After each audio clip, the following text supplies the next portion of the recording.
such a snotty nose. I should warn everybody up front. I'm just like a snot disaster at the minute. It's just incredible. You know, like my nose is sort of like defying nature. It's not. It's just what a mess. Dude, you're on COVID round 2. That round 2, dog. Oh, dude, I think the first time was a false alarm. Like this time, holy moly, it crushed my soul. I'm so sorry. I'm so sorry. It's brutal. Yeah, I remember I had it way back over last Thanksgiving, and it was brutal. And I'm just crossing my fingers I don't get it again. But dude, yeah, loads of people have had it twice as well. I know totally. Like a bunch of people, yeah. And I assumed wrongly that it would not be as bad second time round because maybe your system's used to it or some shit, and that is absolutely not true. It is brutal. It has no manners, and it will crush you. No manners. Crap. Oh, yeah. No manners. It crushed me. Yeah, but I'm all good.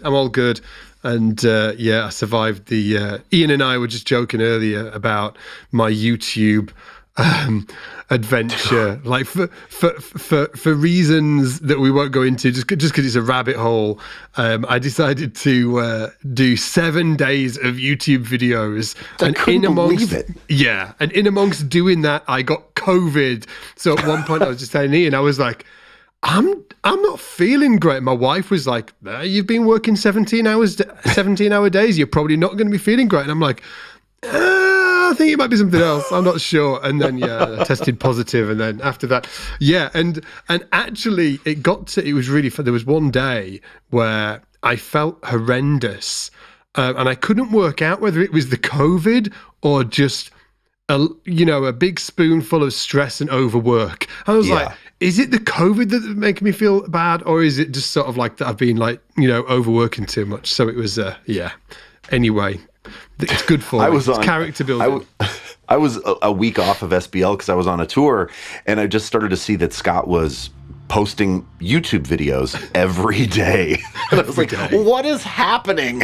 But it was so cool, man. It was so cool. So cool to see like just a little bit different production, and like you're talking about your shirts. Dude, it was interesting to see how many, it was interesting to like, shout out to Lydia and Sharon who were on the SBL team. I was speaking to them yesterday and they were like, how long did it take you to do it? Like how long? And I was like, not that long, actually, about from start to finish around 2.5 to 3 hours. That's how long it took. So it was like pretty, even not for the all edit. of them, including the edit. It took like around 2.5 to 3 hours to come up with the idea,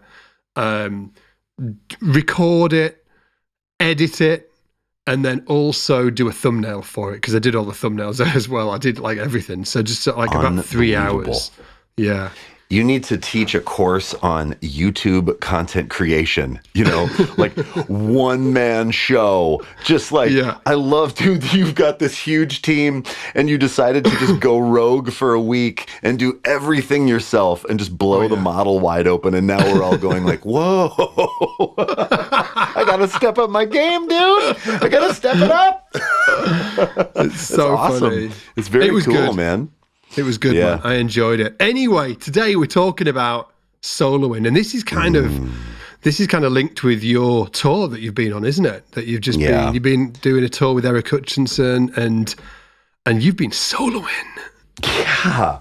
Well, I wanted to talk about soloing because it's a thing that either people are really interested in. It can be very polarizing, and I don't want to try to make it more controversial than it is, but I have felt controversy over it. I'm sure you have too. Yeah. There's all kinds of memes of like, when the bass solo happens, that's when people go, get a drink at the bar, or some people will claim that taking bass solos is amazing and you get to work on your vocabulary and you got to really work on your solo voice and your solo concepts, and books and courses have been written, videos have been produced, and then other people are like, no, that's, come on, don't focus on that. You got to focus on holding it down. Is there some middle ground? And I mean, what I discovered is when I was young, I thought bass solos were awesome, dude. Awesome. I was so into it and I wanted to solo, and I even wrote compositions that were, like just bass only things. And I was playing those things on my 6-string Carvin in front of my high school, and people were clapping, and old Bob Allison was saying, "Oh, you should be writing more bass solos." I was about to mention your dad. Yeah. Yeah. And then I really did a 180 and was like, no, bass solos are dumb. Come on, it's about holding it down. You can't take the limelight. I really had this shift. And I think for me, what it was, if I'm honest, it wasn't that I really changed. It was that I was sort of scared of bass solos, because once the internet happened, right, then you see all these real soloists, right? And you go like, well, I'm not that way. I can't solo like that. So maybe my version of doing a bass solo sucks. So it'll be easier, instead of just trying to be these players, it'll be easier to say, bass solos are dumb. I don't really do that. But really, when I think, I'm going to make a bold assertion. I think that when somebody says a genre or a style is dumb, I think it's around insecurity. Now, it could be around like and dislike. You may not like something and not want to do it and make it your thing. That's okay. Yeah. But if you're like, oh, I don't do that, or that's stupid, or at least for me, that is always around insecurity. It's around something that I feel like I'm not good at. And instead of admitting that or working on it, it's just easier to say it sucks. Does that resonate with you at all? Have you ever had that? Yeah, it really annoys me when people do that. Do you know, like when people are... Yeah. Do you know when they're sort of like, oh, that's crap? And I'm just like, really? Like, maybe you just don't like it. That doesn't mean it's crap, like, I think that... Exactly, yes. Yeah. Maybe you don't like it, or maybe you can't do it. And you kind of feel a thing of like, well, it's getting all these claps, it's getting all these accolades. You don't feel like you're a part of it, so it's easy just to like shit on it. That's not cool. Do you think it came solely from that for you, or do you think that it was also, did it follow sort of like a career choice where there's a bunch of different questions that are bubbling up.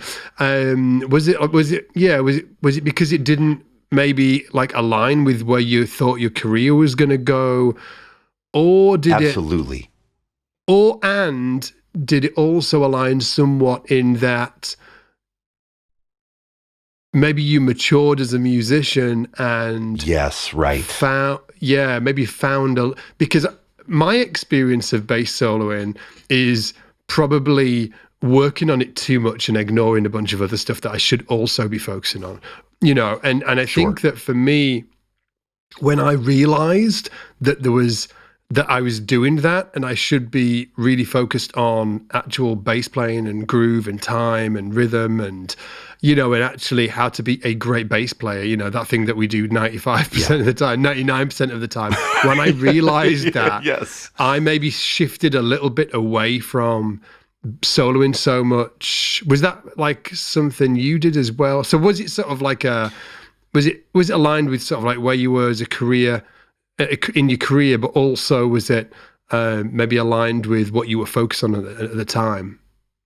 Dude, all of that. Yes. Like when I moved to Minneapolis from Montana and I was playing in this band, and then I started to play more studio stuff. I was more of a session bass player. And in the session world, solos are happening very rarely. I mean, it is a very rare occasion where a client is like, and now it's time for a bass solo. I mean, like, your head just explodes. So I sort of stopped thinking about it as a viable thing. I wasn't trying to push my own solo career at that point either, right? So yes, career-based, and then all the music I was making was more just sort of in a supportive role. And I really enjoyed that and grabbed onto that and kind of maybe swung too far in that direction, in a sense of like, oh, okay, this is how to do it. I sometimes am a creature of habit where, like, if I think like, oh, this is the formula for how it's working, I'll want to I want to grab that thing and squeeze it tight. And then I realized, oh, well, there's really not actually a formula, right? It's more about where you're going and what you like, and you can still bring those things in from the past to inform what you're doing and where you're going. But yes, dude, I will say for me, it was more about career and about the things I was playing at the time. Yeah. Until, so it wasn't that. Yeah. So it wasn't that you thought that bass. So it's not like you fell out of love with bass, so like soloing on the bass. You actually fell in love with something else. Yeah. Is that right? Yeah. You were like, actually, it's not like you were like, oh, bass soling's actually uncool. I've changed my mind right now. This is shit. I'm going to go do something else. It wasn't that. It was maybe because of where you were, because of where your career was heading, you actually fell in love with actually that's, traditional like playing bass, and maybe just fell out a little bit of love with that became sort of like more of a focus for you. So it wasn't that you just disliked bass soloing, you just like you moved your love onto something else. And to your point, and maybe somewhere along the line, then you were like, oh, maybe bass soloing isn't cool, at some point in, right. in your past. Yeah. It's easy to kind of clown it. And I mean, I was playing with a lot of like more indie rock world where like the solo, even like a sax solo, a guitar solo, all felt kind of silly in the genre that I was playing in. It was like, no, it was about parts. It was about a song, and it was about parts, and it was not really about improvisation. And in those worlds, sometimes those people can be, I mean, myself included, can have a little bit of, kind of looking down the nose at the solo, even just as a concept of sort of this moment where it's all about you and the focus shifts, and then you're playing, whatever, 64 bars of wanking. That is the negative outlook. Yeah. But I came up loving shred like you did, like I came up loving hair metal and fusion music and prog rock. And so it was always this thing inside of me. And then what happened, the first gig I ever subbed with this artist I play with now, Eric Hutchinson, 7 years ago, I flew out and subbed on his gig. I'd done all the prep, Scott. I prepped it so hard. I'd even done a thing where I had played the set like standing up with a strap, with the clothes that I was going to wear, the whole thing. I knew that show, man. And then there was a moment where, we're playing and the drummer's going, and he's going, break it down. And it breaks down. And he goes, ladies and gentlemen, his first time playing with me, Ian Allison on the bass. And people clapped, and I kind of took a little bow, and then he was like, play something, man. And I was like, oh my God. He wants me to play a bass solo. Like, I thought he was just introducing me, and he was like, go ahead, man, play a little something. And I was like,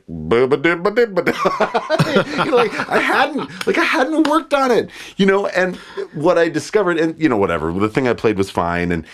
But what I discovered was, this is an idea of improvisation or freedom. Instead of thinking about, I need to be an amazing soloist, I started to think after that show, I need to have a bit more freedom on the instrument. I can't be locked in to just like, we're only going to play these parts, because band leaders will zigzag, or at least this band leader will. And he's done that in a bunch of different songs. So he'll break something down that has different changes that you haven't played over before. He'll just throw stuff at you just to see what happens. And it is terrifying and awesome. So I started to think about soloing in a new way. I started to think about it like, what can I do that, I'm not going to be able to play like Hadrian Farode. I'm not going to be able to play like Guizdala.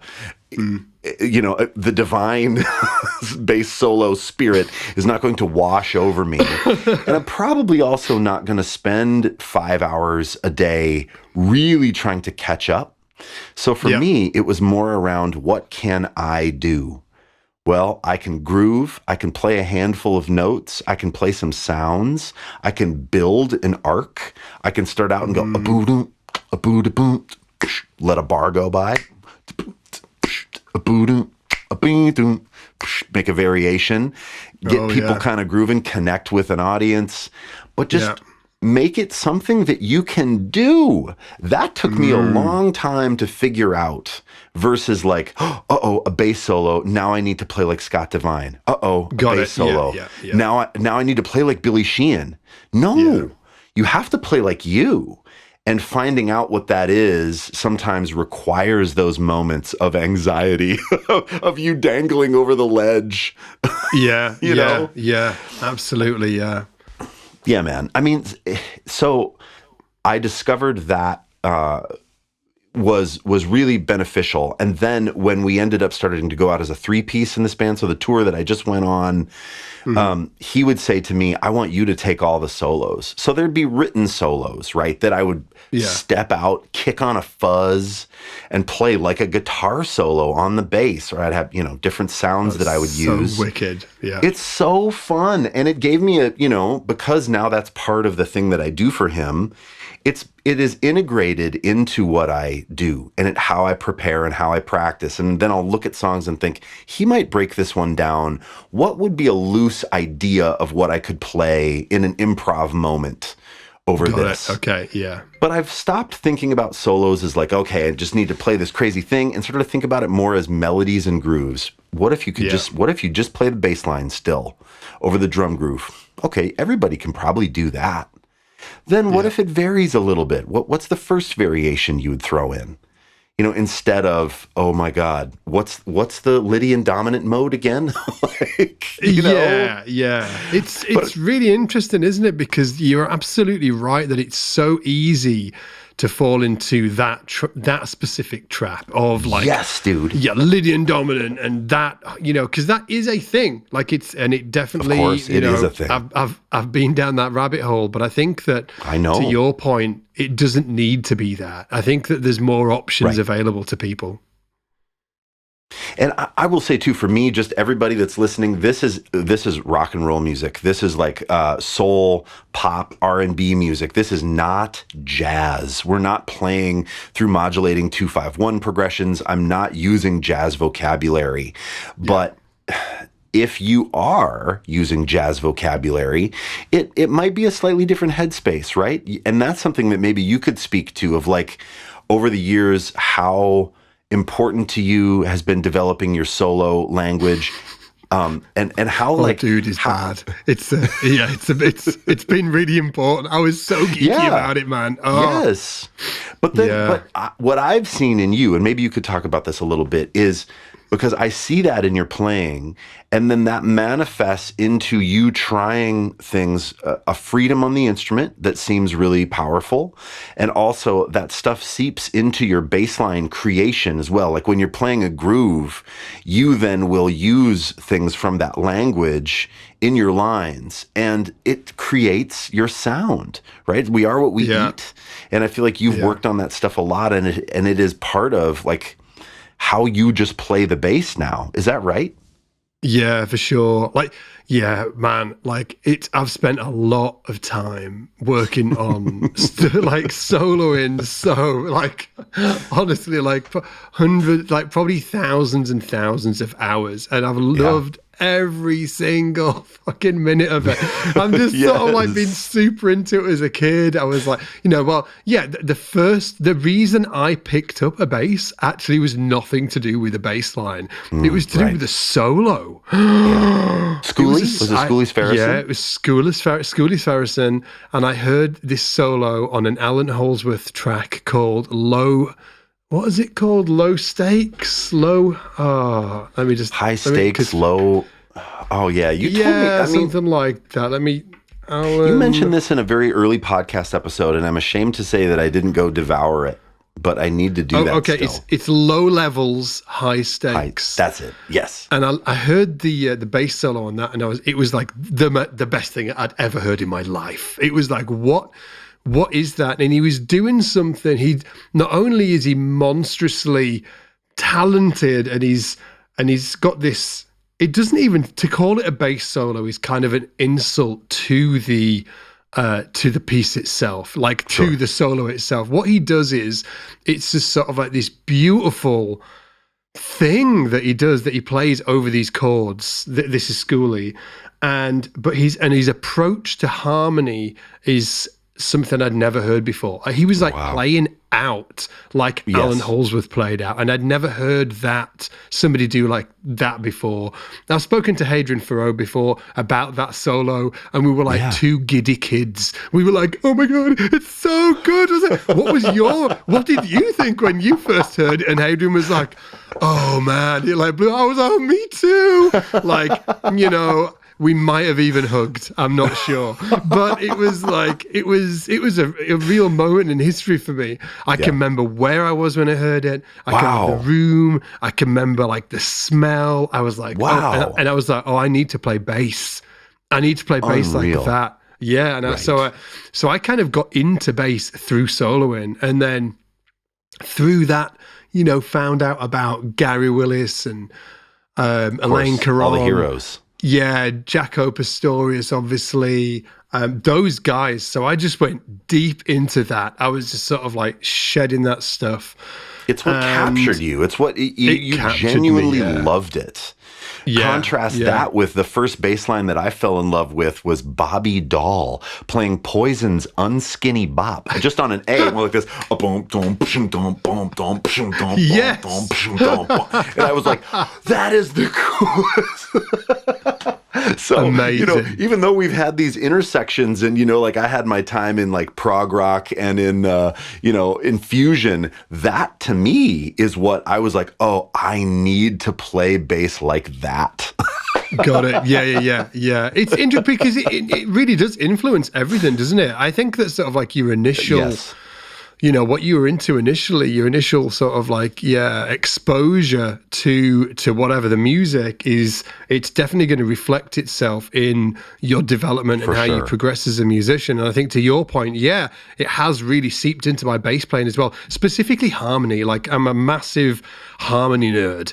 I am really into chords. I'm really into, like, if I was to do it all over again, I'd probably be a piano player or a drummer. But I really like just chords, harmony. I've always, when that first, like going all the way back to that first solo, why did it speak to me specifically, that solo, and not maybe like a Jaco Pastorius solo or a whoever's, you know, why was it that solo that spoke to me? It was because of his approach to harmony, his approach to what he was doing. And he was playing, I hate to say it because we've just been talking about it, he was playing a whole crap load of Lydian dominant stuff, like melodic minor, altered harmony. Yeah, that kind of set me alight. Also, I was like, what is that? Up high on a 6-string too, right? He was a 6 guy, right? Yeah, he was a 6 guy.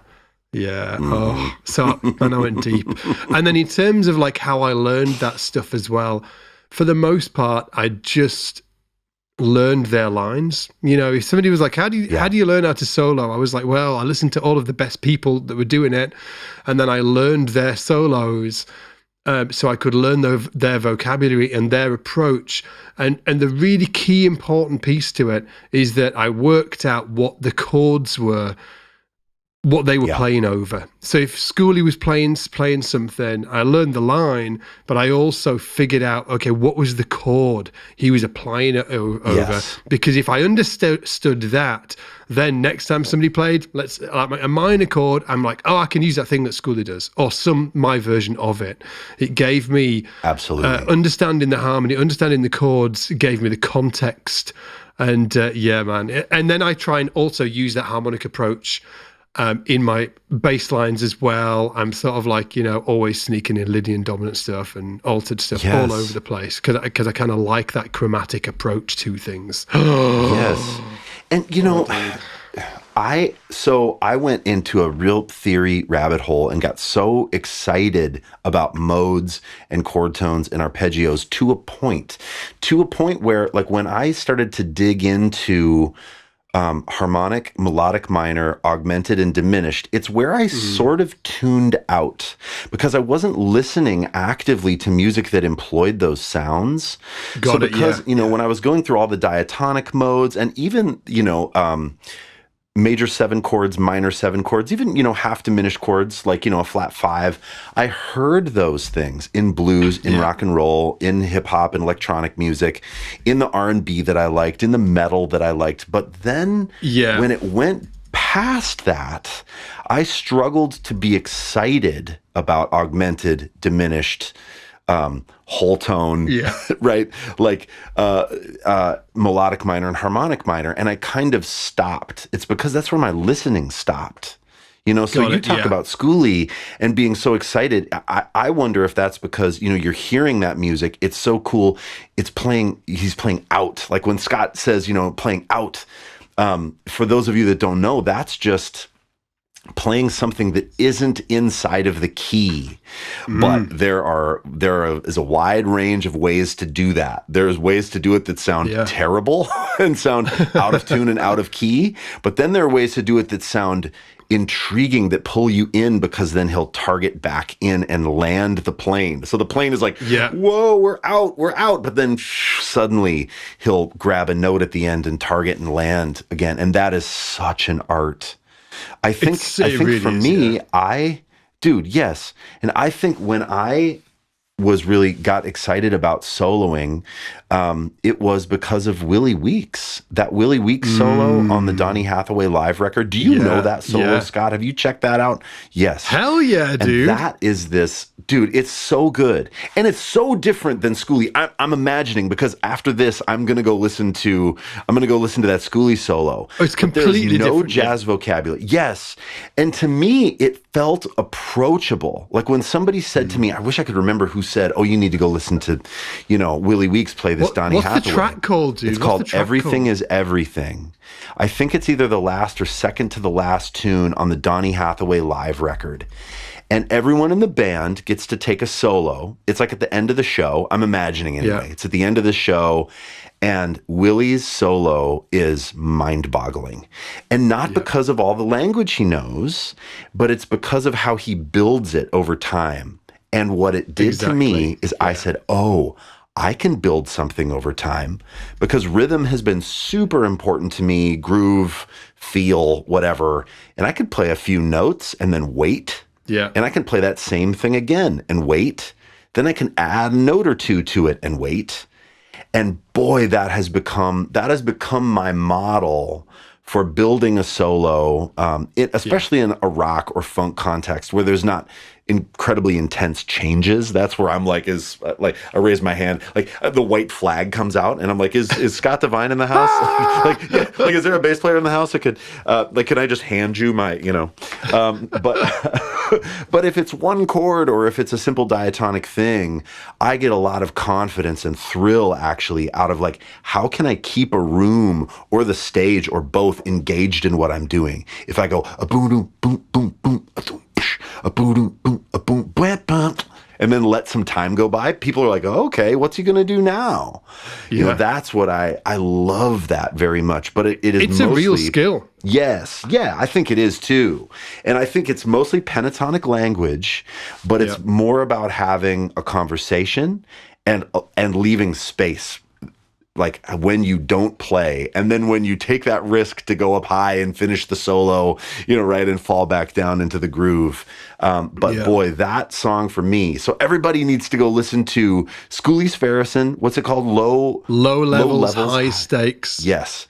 And then Willie Weeks, Everything Is Everything. And that's on Donny Hathaway Live. Yeah. Yeah, check this out. I actually think somebody... I was trying to research it here.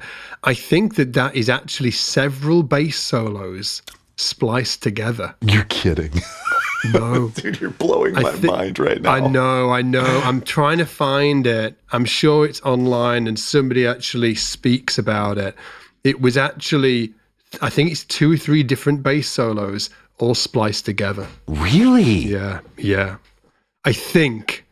Why is that why is that disappointing to me? Is it because, like, if that's true? Because in your mind, Willie was just on fire that night. And that's why. And I think that, and I think that what they probably did is get all of the best bits and they put them together. I'm sure I'm sure there's something online about it. If that's not true, people are going to come after you so hard. I know. Yeah. I'm trying to find sort of you did a video on this ages ago, right? I feel like you've made some content around that solo, right? Did you transcribe it? Did you learn all of it? I did, yeah. I never could figure out how he went brrr, that thing. Like there's this thing where he plays like brrr, like up a chord voicing at the end of the solo that is so cool. And I'm like, how is that happening? Yeah, I'm trying to. So maybe I need to watch your video and learn how that's happening. But it's Willie Weeks, y'all. Oh, it's so good.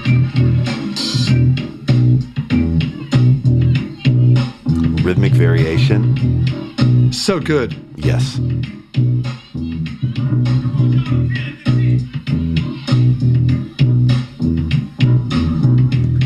8 bars on that, and then a change. Yeah.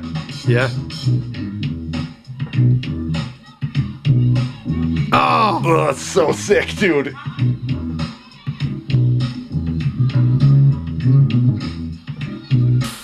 It's so thematic, isn't it? Yes. Do.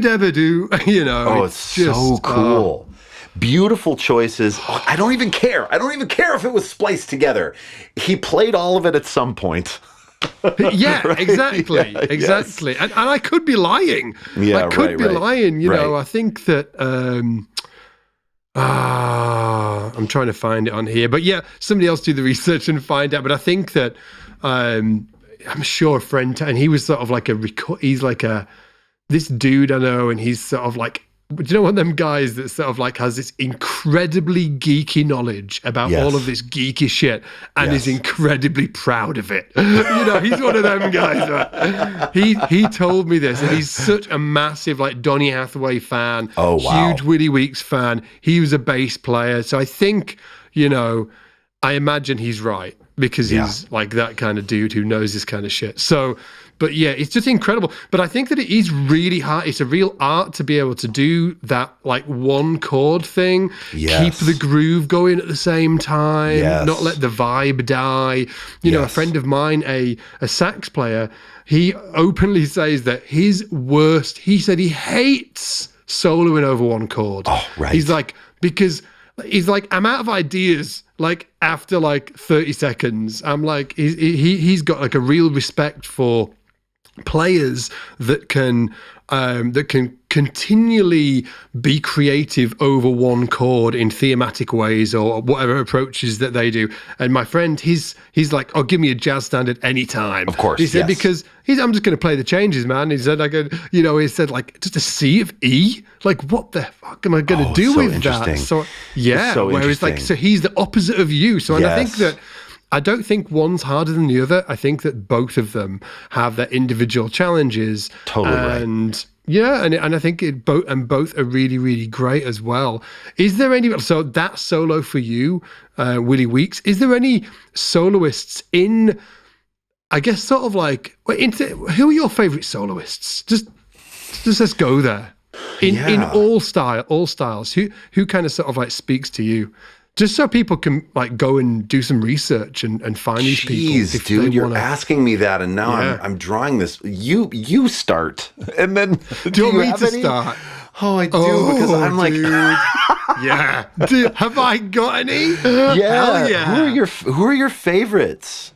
My favorites? Okay, so number one, Schoolie's Ferguson. Yep. Because what he did on that. On that album, that Low Levels, High Stakes. I'm just going to play you I'm like, for anybody listening, the audio is probably like totally shocking because I'm just, it's coming through the, it's coming through the mic. It's just coming through my mic. But you'll just to sort of like get us in the headspace. Come on, get us in that headspace.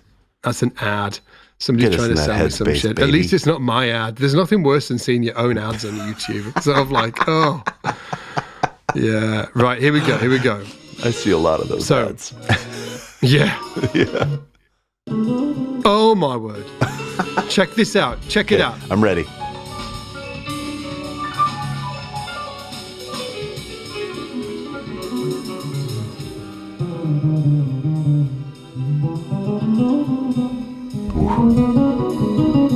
What?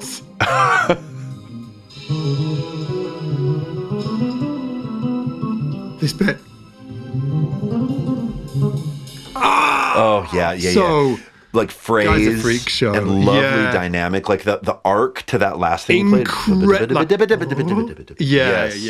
Yeah. Like that's obviously I've got that in my playing, right? That's because I heard that solo and I was like, I tried to get that thing down. Explains a lot. Schooley Sverrisson, like firstly, like monster player. Unfortunately, if everybody's about to wanting to go on YouTube and find a million videos of him soloing, you are going to be disappointed because there just aren't any. He doesn't play like that a lot. There's that solo. There's another solo on the album. I think the last track he solos on. There's some stuff that he's done with Ben Monder, but in general, he's actually not, which is so weird to say. He probably doesn't even think of himself as a soloist. Interesting. Even though he's like probably one of the, like if you talk to Hadrian Farrow, like Schooley was one of his biggest influences. If you talk to Matt Garrison, who's like the OG of that E to C player, he was like his life changed. He's got this great interview with Schooley, and he was like, "Oh, you changed my life." Wow. He said, "You changed my life." He was like the year above Matt at Berkeley. So he's had such a massive impact on all of the kind of sort of like cool bass soloists, but probably hasn't done that many bass solos that have been recorded, which is interesting. So all that to say, Schooley Sverrisson, massive. Rich Brown. Oh, yeah. Obviously, he's got the Brownstone on YouTube, that YouTube channel. He's done a couple of courses for SBL. All SBL people know who Rich Brown is. He's done a bunch of live streams for us. He is just such a freaking incredible soloist. Yeah, truly. Insane. So, Schooley Sverrisson, Rich Brown, Gary Willis has also been really important to me because he just sounds like Willis. Yeah. I think Hadrian Farrow is just incredibly bonkers. Like his facility and his command of harmony is just absolutely unparalleled. And then curveball, Jonathan Marin. Dude, I was hoping you were going to say Jonathan Marin because I agree. He is incredible. Like sound, aesthetic. Yes. Like that solo you played for me it was episodes ago, but you're like, who do you think this is? And you played it and I'm like, I don't know. I wondered if it was Tim LaFave and then it was Marin. And, I talked to him and he said, I just saved that chunk of the podcast episode. And whenever I'm feeling down, I'm just going to go listen to that. I'm going to put it on now because it's so good. So cool. Yeah. And for context, like Jonathan Marin is like, he's like the bass player's bass player. He's sort of like so funky and and that his band, the Groove Collective, it's all about groove. But he's also got this incredible facility of an incredible facility and approach to soloing because he is not like Schooley, Rich Brown, Willis, or Hadrian. That's who's right. Sort of like soloing all over the changes. He's actually got his own thing going on. For sure. He doesn't sound like anybody, and it's check it out. Oh.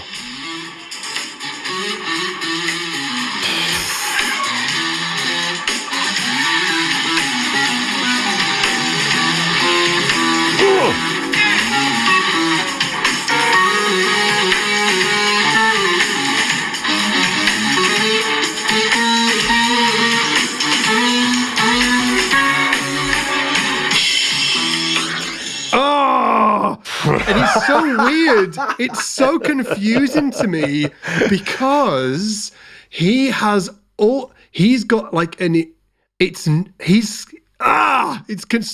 like a brain, I'm having a braingasm. Do you know what it is about Jonathan? It's that, like, if you listen to that, he's got all of this sort of like really cool pentatonic stuff going on. And you're like, oh, I get it. He's got the fuzz pedal on, he's playing pentatonic. But then he like starts playing out. And you're like, oh, he's playing out and he's like playing these phrases, but he's not like a traditional, he comes from a completely different place than sort of like Schooley Sverrisson or Rich Brown or Matt Garrison or Hadrian Farrow, like completely different, not only from sort of like a stylistic point of view, but also from a harmonic point of view. But he's still doing that thing. He's still like yeah, people that are into harmony will listen to Jonathan. They'll be like, oh, he's really cool. He's doing some really cool harmonic stuff. So he's very confusing to me, and I love him for it. Also, I would say Matt Garrison as well. Matt Garrison, yeah, and probably a bunch of other people I'm forgetting. But those are the ones that sort of like come to mind as some of my real favorites. Yeah. What about you? I mean, you know, I wish all that time I should have just been thinking. I think for me, even in the past, man, like your past sort of like, when you were a kid. For me. Oh, dude, Billy Sheehan. What?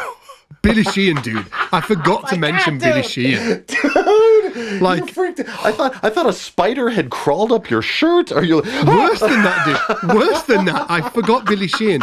Billy Sheehan, dude, is a yes. He's like he confuses me on so many different levels, and the world confuses. Like, Billy Sheehan is the only man on the planet that actually does what he does. And I know you're right about that. And he gets shit, man. Like, people have sort of like, I think less now than sort of like back in the day, but people used to give Billy like shit and be like, oh yeah, no, I'm like watch him play. I'm like, that guy is a complete freaking alien. I love him. I love him so much. Anyway, I'm out. Yeah. No, it's great. I mean, I had that Billy Sheehan signature bass when I was, but it's funny because I wasn't actually exposed to a bunch of that music, or the soloing. I didn't hear him do that crazy stuff until YouTube happened, I guess. So I was like, oh yeah, I would hear about Billy Sheehan, but I was never exposed to Talus, and I only knew like "To Be With You" by Mr. Big. No, like, shit, where's really? Where's the crazy bass solo? And he's got this bass with two outputs and all the pickups. I mean, and scalloped frets, and I had that bass, and I was like, yeah, but so I didn't understand until I heard. Oh, like I guess I heard. No, he wasn't in Racer X. That was John Alderete. That was Paul Gilbert was, and I was like, okay. But then it wasn't until I saw maybe a video of Billy and Paul doing maybe "Addicted to That Rush" or something where they're doing snare drum in that song. Yeah, it's like a gunshot. It's yes, I know. Yeah, it's so cool. And I was like, oh, this is cool. And the thing about, I mean, I love Paul Gilbert too. I love, like, he's probably, Paul Gilbert is one of my favorite guitar personalities. So the whole thing, I like his sound, I like his vibe, I like watching his videos. Yeah. He's just so much fun, and Billy fit right into that thing. And they had such a cool, connected chemistry in Mr. Big that once I finally saw it, sometimes it takes me seeing something, like I can hear, and I go, but when I see it, I go, oh, I get it. That's so much fun.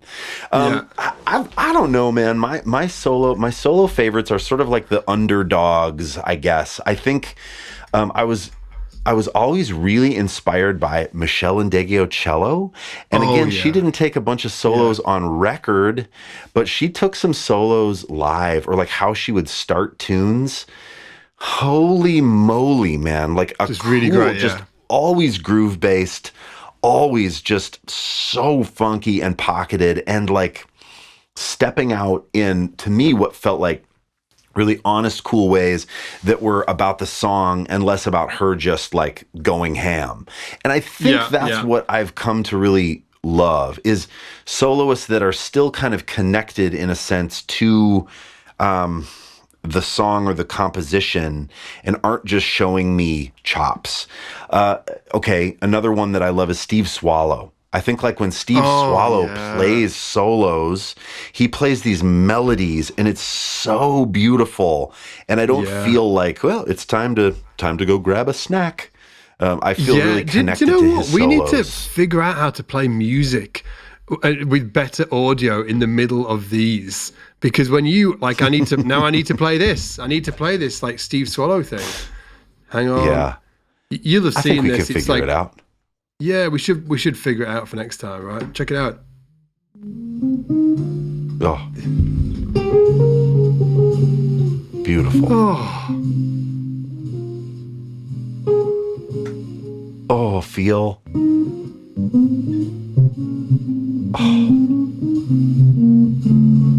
Oh. So good, isn't it?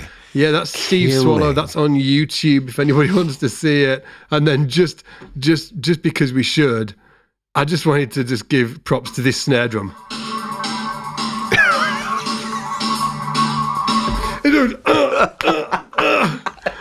That's Addicted to That Rush by Mr. Big. Dude, I'm such a massive Mr. Big fan. I love Mr. Big. Yeah. Dude, Green Tinted 60s Mind was a favorite of mine. Dude! I've played that so much. What a freaking track. It's so great. I mean, and the chord voicings that Billy uses on the beginning of that tune too are just incredible. I mean, and that was such a fun era of music. I mean, it was so much fun. And I mean, I loved all the bass heroes. So I fell in love with Willis. There was a Willis solo on Face First that I loved. I mean, I loved Stu Hamm. Yes. Of course, I love Victor Wooten. Like all the classics, I did eventually fall in love with Jaco. But I think the soloists that have really like made... instead of just impressing me and being up here in my mind, like, oh, that's impressive. Yeah, cool. But like, made me feel heart is like Steve Swallow, what you just played.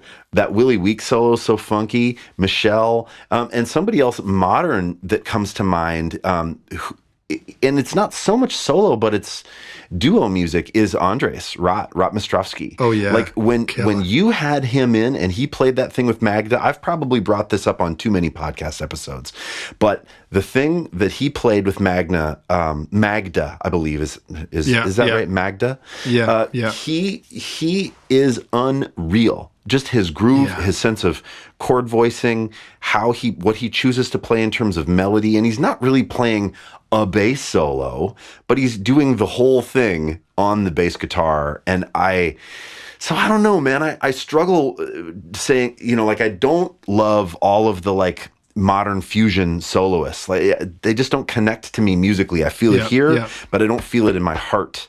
But then when I hear something that's connected to song, I'm a big song guy. I really love songs. Yeah. So when I hear a solo that's connected to song, I go, yes, that's it. That's what I want to hear, Yeah. Do you know, I'm just sitting here, man. I'm just so excited. And I don't even know why. Maybe it's because I haven't got COVID anymore. Do you know what I love? I just freaking love talking about music. I love it. I love it. I think it's just shits on everything. It's the shit. It just shits on everything.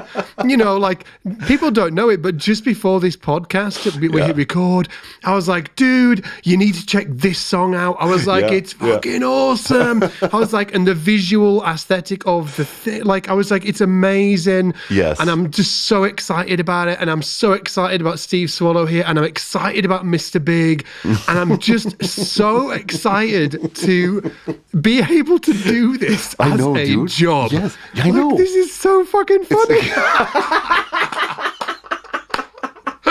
Dude, and like that's why people love you too, is that your inner music lover is driving the bus still.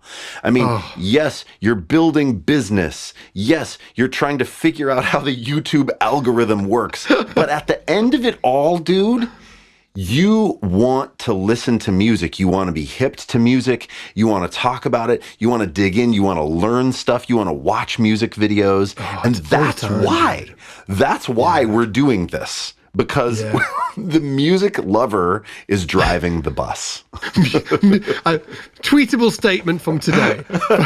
Music shits on everything. It's that good. I am really excited about that's my statement of the day. I'm really excited about the Ian and I have been talking, and Shazza, who's a loved person on the SBL team, Sharon. Hey, Sharon, if you're listening. Sharon, we're going to be doing a YouTube show. We're just figuring it out at the minute. And I'm really excited for it because what we're going to do, it's going to be Ian, it's going to be myself, Shaz is going to be on it. Yeah. And we are going to be basically just sort of like trying to capture this podcast vibe, but also bring that on YouTube as well. So we're going to be having our bases. We're going to be like listening to music. We're going to be sort of like geeking out. I'm really excited about it. I can't wait. It's weird, isn't it? Just sort of like we're trying to get up and running, aren't we? But like, there's problems holding us back. I was just like, as he was speaking, I was thinking, why can't we just do it on like Riverside, which is the software that we use now? We might and then be just able sort to of like plug our basses in, record the basses, get a camera looking at us. I think that we might be able to. We can figure it Yeah. out. There's just a couple little tech barriers, but I think we're close to solving it. Yeah. I think it's gonna be a blast, dude. Yeah, playing some I'm stuff, just talking looking- about yeah. stuff. Yeah, Mhm. Like Yeah. playing stuff like this, like the Steve Swallow video and the Mr. Big video, and that Yebba stuff as well. Oh, I I'm know. not sure I mentioned that on the podcast. Did Dude, I I went mention on it? a dude. I went on a deep dive. That bass player. Tell me his name again. Is it? Dude. Boom Bishop. Boom Bishop. Boom Bishop. Yeah. Yes. Boom Bishop. Yeah. So I watched that entire Yebba Tiny Desk. Then I watched The Common. Have you seen The Common, Robert Glasper? Oh, yeah. Tiny Desk Yeah. with him on bass? Yeah. It is ferocious, dude. Yeah. Ferocious. And then that took me back, and I listened to all of Erykah Badu's records. And just like listened to her, like I kind of stopped actually after that live record. And that was very early. I mean, that might have been like the first or second record. But then she just blossomed into this like insane artist with all these killing players. And I thought she was like a genius at the start, and she was. But then it even got more genius level as it went. And dude, that's why this is so rad, because we're hipping each other. We're making each other remember different things that we love, and that's good. Here's the fox. Have you heard this before? What? Chris Dave. Dude! Hold on. Wait. What is that? Check it out. It's this. Penny. Oh, yeah. Had no pennies. Yes. Annie. Don't get no pennies. Ow. You say Penny. Yeah, dude. That is a jam. That's Chris Dave on drums? I didn't know that. Chris Dave on drums on the live on this live video here, and is it Byron? I can't remember the bass player on it. Actually, he's a beast. But yeah, That cool, like, bright, active thing. Sweet. Yeah, Boom. He's got like I think he's playing a Marcus Miller. Yeah, he's playing a Marcus Miller signature on that. And and Boom Bishop, to your point, yeah, what an incredible bass player, Boom Bishop. He played on that, the Yebba concert that if anybody doesn't know who Yebba is, she's a vocalist, and she did. If you want to check it out, and some of his playing, it's like kind of understated on this. But it's like killing. Yebba Tiny Desk concert. It's unreal. And you just have to do it with headphones. I hate it when people tell me online, use headphones. But his sound, he's playing like a modern active 5 or maybe 6 string, but it's all with nylon tape strings. So it's what Jim has on his Fodera. But it's like labella tapes, and it just sounds... Like you hipped me to it. You were like, what pedal is he using? But I don't think I don't think he's using a pedal. I think it's just massive bass boost and playing super light with tapes, and it sounds crazy. Yeah, especially on that with so Layla cool. Hathaway, on that clip with Layla Hathaway. And Robert that's Glasper. Right. He plays with Layla. Yes, and he plays all Incredible. of these lines. It's two things that. Well, there's more than two things that are really great about it, but two things that jump out is that it's his sound plus the lines he plays. They're not typical like bass lines, like the fills and stuff. He plays almost. It's like he's playing synth bass in his mind. I know. So right? It's incredible. Like this is the.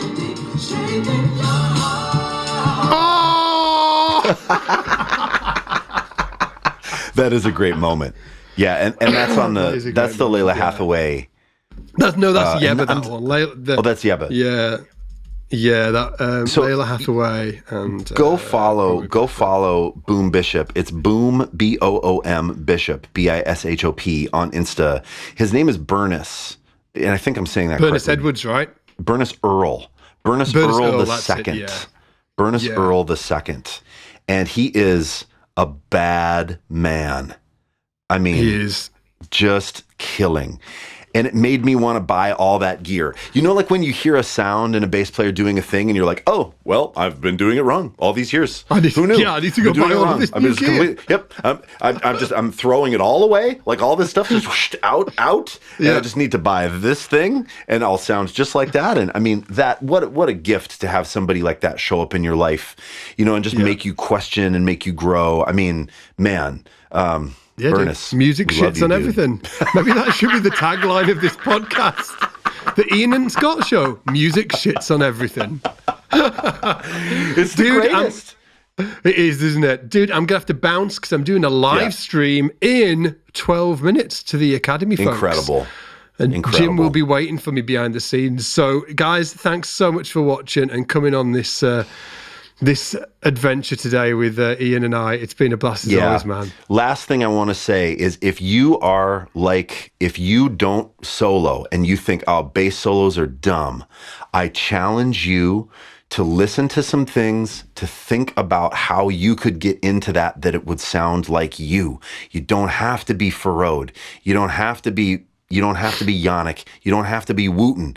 You just have to be you. And find out what that is. And if it's different than all of those people, that's actually a good thing. And it's the beginning of finding actually like your voice and your sound on the instrument. So here's one thing that I want to leave you with.